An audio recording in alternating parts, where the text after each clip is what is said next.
इसको super power बनाया भी यहूदियों ने सेकंड वर्ल्ड वॉर के बाद। आइंस्टाइन देखें कौन था यहूदी था। हम क्या है, सोचना यह है हम क्या है। मैं उस 1 मिलियन लोगों ने जिन्होंने 2 बिलियन मुसलमानों को यरगमाल बना रखा है, मैं उनको ब्लेम नहीं करूंगा। मैं ब्लेम करूंगा अपने शहजादे जिनकी 50-50 बच्चे हैं, जिनके महल, जिनके स्टोरियां, जिनके दुबई में बिल्डिंगें अरबों से ऊंची हैं, मैं उनको ब्लेम करूंगा। आप पाकिस्तानी इस वक्त सारे बड़े गर्म हो रहे हैं, फेक न्यूज फेंक रहे हैं जी हमारे जहाज फलस्तीन पहुंच चुके हैं, और तुसी कश्मीर किन्ने के जहाज भेज लें यार, खुदा दा ना लो। तुसी आप सुबह उठते हो दिहाड़ीवार हो, तुम्हारे लीडर भी दिहाड़ीवार हैं, खाओ पियो मौज करो, ये एवं क्यों अपनी एनर्जी वेस्ट करते हो। अपना गिरेबान पहले झांको कि खुद क्या हो रहा है पाकिस्तान में, पाकिस्तान किधर जा रहा है। मैं आज एक एंकर साहब का मैंने प्रोग्राम सुना, कहते हैं इजराइल दुनिया में डरता है तो सबसे ज्यादा पाकिस्तान से डरता है।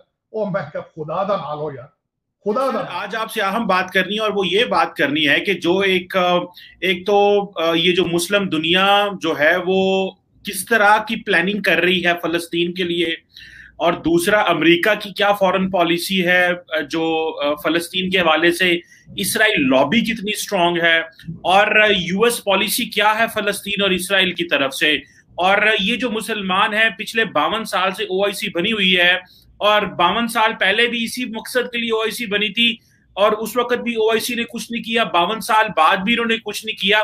तो इस सारे इश्यू पे बात करनी है। सर सबसे पहले ये बताएं कि आप क्या समझते हैं कि जो बाइडेन एडमिनिस्ट्रेशन है वो बार बार सिक्योरिटी काउंसिल में एक कंसेंसस रेजोल्यूशन जो फलस्तीन और इसराइल के ऊपर नहीं आने दे रही, इसकी क्या वजूहात हैं? मैं इसका थोड़ा सा बैकग्राउंड भी एक्सप्लेन करने की कोशिश करूंगा, क्योंकि जब तक आप माजी को थोड़ा सा सामने आप ना रख लें, आप फ्यूचर फोरकास्ट नहीं कर सकते।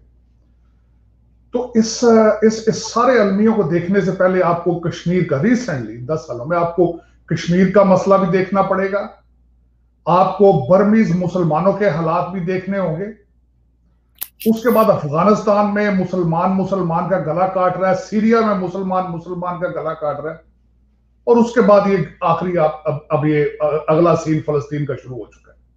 मुसलमान उम्मा का कॉन्सेप्ट खत्म हो चुका है। 7 अरब ममालिक ने मोदी साहब को कश्मीर में कर्फ्यू के दौरान मिडिल ईस्ट में बुलाकर हाईएस्ट सिविलियन अवार्ड दिए, और उनको जस्टिफाई इस तरह किया कि अब स्टेटें अपने इंटरेस्ट बेस्ड डिसीजन लेती हैं, मुस्लिम उम्मा का कॉन्सेप्ट नहीं है, वो अपनी ट्रेड बेस अपनी जो है वो लेती हैं। अब वो क्यों ले रही हैं, वो उसका एक अलग कहते हैं ना तशखीस मिडिल ईस्ट की ये है कि इस वक्त वो पुराना जो अरब डीएनए था वो डीएनए नहीं रहा। इस वक्त जो हमारे बादशाह हैं, हमारे जो किंग्स हैं, वो सारे लंदन एजुकेटेड हैं, उनकी आधों की बीवियां और आधों की माएं जो हैं वो ब्रिटिश और फ्रेंच और दूसरी हैं। वो अक्सर फ्रांस में रहना पसंद करते हैं, लंदन में रहना पसंद करते हैं। तो वो अब वो वेस्टर्न ट्रेड है और वो ट्रेड चाहते हैं। वो कहते हैं जी हमारे महल बने, हम फरारी चलाएं, हम रोलेक्स पहने और इस तरह की। वो उनकी प्रायोरिटी इस्लाम नहीं है, वो कॉन्सेप्ट इस्लामिक उम्मा का वो खत्म हो चुका है। अब उसमें मैं बताना चाहूंगा कि हमारे पाकिस्तान के जो शहजादे हैं, जो शहनशाह है, वो क्या कर रहे हैं।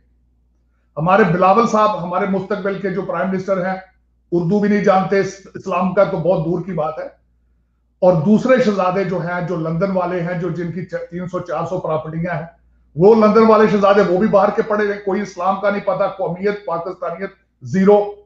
एस्टेब्लिशमेंट बाहर आके पिज्जे खा रही है, एस्टेब्लिशमेंट के अपने बच्चे जो हैं, आपके पाकिस्तान में फैशन है कि जो एस्टेब्लिशमेंट का बच्चा एक आध लाजमी बाहर पढ़ना चाहिए अमेरिका में या लंदन में, ये फैशन है। आपके ज्यादातर इस वक्त सीएसएस ऑफिसर या तो वो फॉरेन एजुकेटेड है खुद, या फिर आपके एस्टेब्लिशमेंट में इस वक्त जो मुलाजमीन है, आपके हाई रोलर जो है, मैं बात कर रहा हूं 20 ग्रेड से ऊपर वालों की, उनकी बीवियां या ब्रिटिश होती हैं या बीवियां कनेडियन होती हैं। और मैं पाकिस्तान में नैब वालों को या पाकिस्तानी कौम को एक और बात बताना पसंद करूंगा कि खुदारा अगर अपना चेहरा देखना है तो ये देखें कि आपके रिटायर एस्टेब्लिशमेंट की जुडिशरी और जर्नल रिटायर होने के बाद कहां जाते हैं, वो कहां किन किन महलों में और किन किन बाहर के कंट्रीज में जाके जिंदगियां गुजारते हैं। ये एक हमारे खून में पेनिट्रेट कर चुकी है हर चीज। करप्शन हमारे डीएनए में जा चुकी, हमारी कहते हैं ना उसमें बोन मैरो में चली गई। अब मैं दूसरी तरफ कमिटमेंट देता हूं, 2 बिलियन मुसलमान, 1 मिलियन यहूदी। इजराइल $7 बिलियन का का आर्मामेंट्स बना के पिछले साल उन्होंने इंपोर्ट की, $7 बिलियन। छोटा सा मुल्क है बिल्कुल, आप नक्शे में ढूंढे तो ढूंढने की कोशिश करनी पड़ती है, देखने की कोशिश करनी पड़ती। $7 बिलियन का असला बना के बेचा उन्होंने। 83% ड्रोन जो दुनिया में इस वक्त मिलिट्री ड्रोन वो इसराइल के बने। अब मैं दूसरी तरफ कमिटमेंट बताना चाहता हूं क्या है उनकी। जैरेड कुशनर जो हमारे डोनाल्ड ट्रंप साहब का दामाद था, वो सैबत करता था, कमिटेड यहूदी था। सैटरडे को वो ना एलिवेटर में चढ़ता था, ना किसी मशीनरी को हाथ लगाता था। उसने पूरे अमेरिका का जो रुख था वो सारा इसराइल पे कर दिया था। ये तो डोनाल्ड ट्रंप साहब इलेक्शन हार गए, नहीं तो इसराइल ने भी, सऊदी अरेबिया ने भी इसराइल को एक्सेप्ट करना था और पाकिस्तान ने भी तस्लीम करना था। अब दूसरी बात, इस वक्त कैमला हैरिस का हस्बैंड यहूदी है।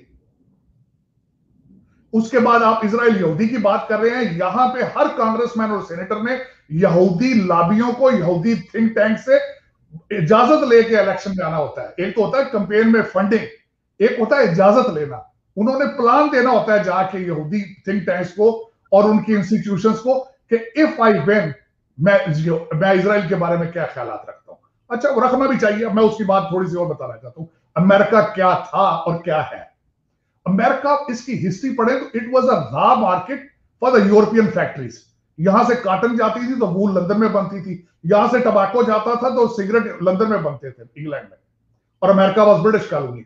इसको सुपर पावर बनाया भी यहूदियों ने सेकंड वर्ल्ड वॉर के बाद। आइंस्टाइन देखें कौन था, यहूदी था। इन्होंने डील बनाई थी जब इन्होंने हिटलर के बाद यहूदी साइंटिस्ट जो जर्मनी से लाए थे, इन्होंने कहा था या तुम आप पे वॉर क्राइम्स चलाए जाएंगे या आप अमेरिका के लिए आके काम करो। तो they came here to America and they took America to the moon.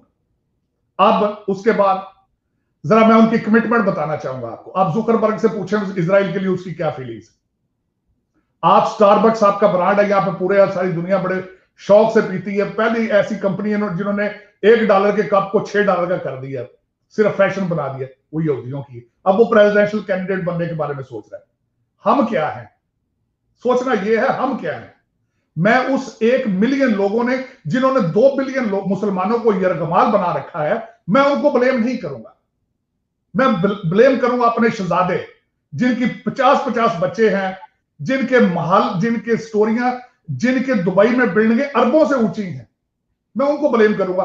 आप पाकिस्तानी इस वक्त सारे बड़े गर्म हो रहे हैं, फेक न्यूज फेंक रहे हैं जी हमारे जहाज फलस्तीन पहुंच चुके हैं।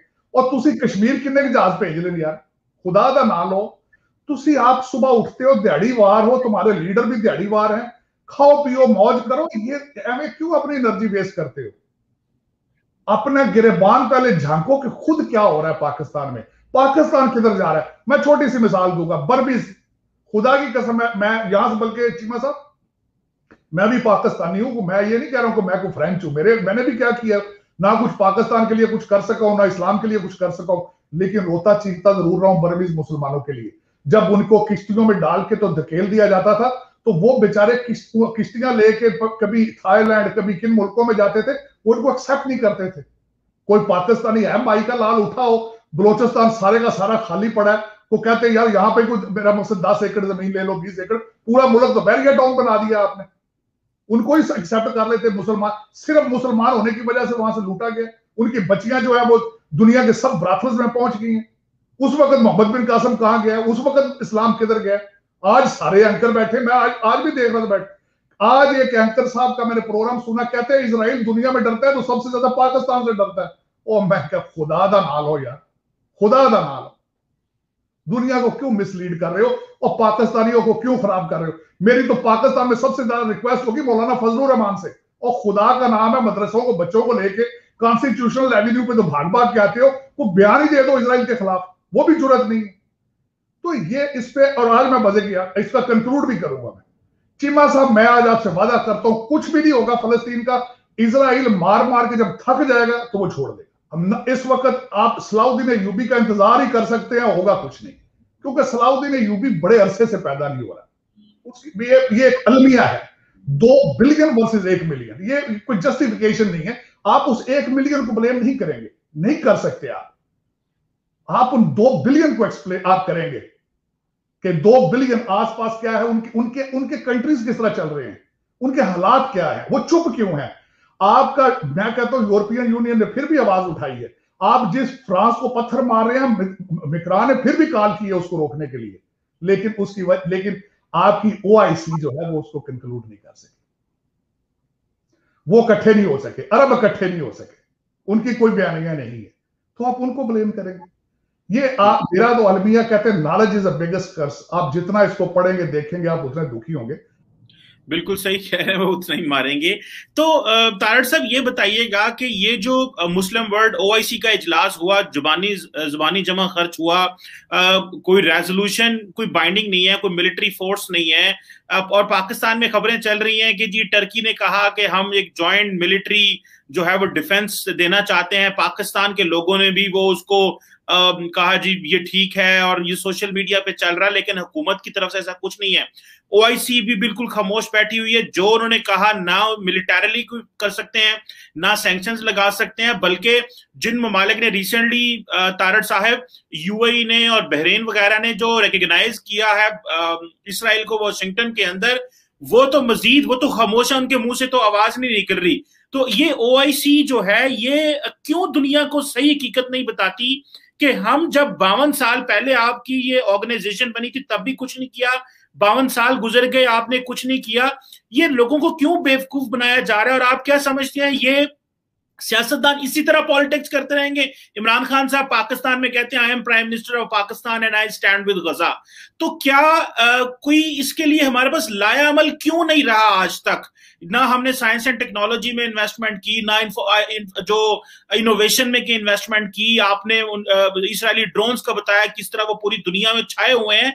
तो ये इसका मतलब यह है कि ओआईसी हो, मुस्लिम वर्ल्ड हो, इमरान खान हो, ये सारे के सारे बगैर सोल्यूशन के दीवार के साथ टक्करे मार रहे हैं। देखिए, अब जिस तरह मैंने आपको कहा कि इजराइल ने बड़ी अपनी कैलकुलेशन कर रखी है, इस्लामिक वर्ल्ड को स्टडी कर रखा है। इसी तरीके से तैयब अर्दगान साहब ने भी कैलकुलेशन कर रखी है कि अगर वो फलस्तीन के लिए आवाज उठाते हैं तो उनकी पॉपुलैरिटी टर्की में बढ़ जाती है। इसी तरह हमारे खान साहब ने भी बड़ी अच्छी कैलकुलेशन की है कि ऐसे मुल्क में जहां मौलाना फजलुर रहमान साहब जैसे लोग पॉपुलर हैं, तो उन्होंने भी आके कॉन्सेप्ट रियासत मदीना का दिया पॉपुलैरिटी गेन करने के लिए।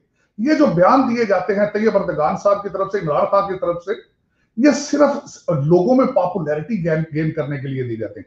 इसका पॉलिसी के साथ कोई रिलेशनशिप नहीं है। अब मैं ओआईसी के बारे में बताता हूं। ओआईसी का असली चेहरा देखना तो आपको शायद याद होगा कि जब उन्होंने कश्मीर के बारे में इजलास भी नहीं बुलाया था, उस वक्त थोड़ा सा इमरान खान साहब ने या हमारे इन्होंने नाम लिया था कि हम अपना एक अलग ग्रुप इकट्ठा करते हैं कश्मीर की सपोर्ट के लिए। उन्होंने उसी वक्त पैसे वापस मांग लिए थे। उन्होंने उसी वक्त पाकिस्तान को कॉर्नर में लगा दिया था। पाकिस्तान की चीखें निकलवा दी थी सऊदी अरेबिया ने। ये असली चेहरा है ओआईसी का। उसमें मैंने आपको पहले बता दिया कि ओआईसी एक वही मुस्लिम उम्मा है, उसका कोई कॉन्सेप्ट नहीं है, उसकी कोई फुटिंग नहीं है। उसकी वजह यह वो अपने इंटरेस्ट बेस्ड डिसीजन लेते हैं। उन्होंने खुद ओपन चैलेंज करके जब मोदी साहब को हाईएस्ट नेशनल अवार्ड दिया, उन्होंने कहा कि we will make our decisions based on our trade and economy and our own interest. उसके बाद ओआईसी भी बिल्कुल वही है। देखिए, मोहम्मद बिन सलमान की लीडरशिप में आप मुझे ये बताएं, वहां पे जो इजराइल के प्राइम मिनिस्टर का दौरा हुआ है, उसके बाद नोएम सिटी के अंदर जिस तरह इजराइल की जो वहां इन्वेस्टमेंट और सारी जो प्लानिंग हो रही है, आप समझते हैं कि वो अपना इस्लामिक उम्मा अगर सोची जाए तो उसको लीडर करने की सलाहियत रखता है सऊदी अरेबिया? नहीं रखता, क्योंकि उन्होंने अपना एक बेसिक जो जितना बहुत बड़ा एजेंडा फिलॉसफी थी वो उसी को बिट्रे कर चुके हैं। पहले समझा जाता था कि सऊदी अरेबिया इजराइल के लिए सबसे बड़ी थ्रेट होगा या उनके लिए चैलेंज था। तो हमारे नए शहजादे जो अमेरिका से पढ़ के गए हैं, अमेरिकन बीवियां साथ लेकर गए हैं, अमेरिका से ट्रेंड वादे करके गए हैं, उन्होंने नॉर्म सिटी बना दिया है, उन्होंने मूवी थिएटर खोल दिए हैं, औरतों को ड्राइविंग लाइसेंस दे दिए हैं, दमादम मस्त कलंदर के नारे लगा रहे हैं। वो अब बात नहीं रही। वो चीमा साहब वो दिन गए अब, जब खलील मियां फाख्ता उड़ाया करते थे। 2 बिलियन लोगों को अगलों ने 1 मिलियन ने सामने खड़े होकर दिखा दिया जेरेड कुशनर ने। बिल्कुल सही कहा आपने, मुस्लिम उम्मा के लिए और पाकिस्तान के लिए।